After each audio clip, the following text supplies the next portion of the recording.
Dragon গাছের ডাল থেকে চারা বসানোর পর প্রথম যখন শাখা বা কচি ডাল বের হয়, তখন অবশ্যই গাছের কিছু যত্ন, পরিচর্যা ও খাবারের প্রয়োজন।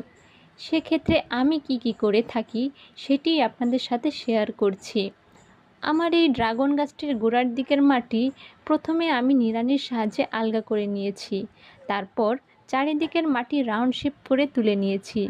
এভাবে রাউন্ড শেপ করে মাটি তুলে নেবার পর এর চারিদিকে এখন খাবার হিসেবে প্রথমেই দিয়ে দিয়েছি কম্পোস্ট বা জৈব সার। আমি এখানে প্যাকেট জৈব সার নিয়েছি।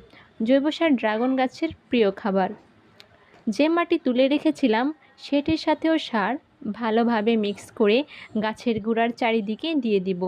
এবার আমি সবচেয়ে গুরুত্বপূর্ণ কাজটি করেছি, সেটা হলো গাছের গোড়ায় সরাসরি পানি না দিয়ে পেঁয়াজের খোসায় ভেজানো পানি দিয়েছি, যেটি ড্রাগন গাছের তরল জৈব সার হিসেবে দারুণ কাজ করবে। আর খোসাগুলোকে গোড়ায় ছড়িয়ে দিয়ে দেব, যা মালচিং হিসাবে কাজ করবে। ব্যাস হয়ে গেল। এভাবে গাছের গোড়ায় পেঁয়াজের খোসা ভেজানো পানি 15 থেকে 20 দিন পর পর গোড়ার পানি শুকিয়ে এলে অ্যাপ্লাই করতে হবে।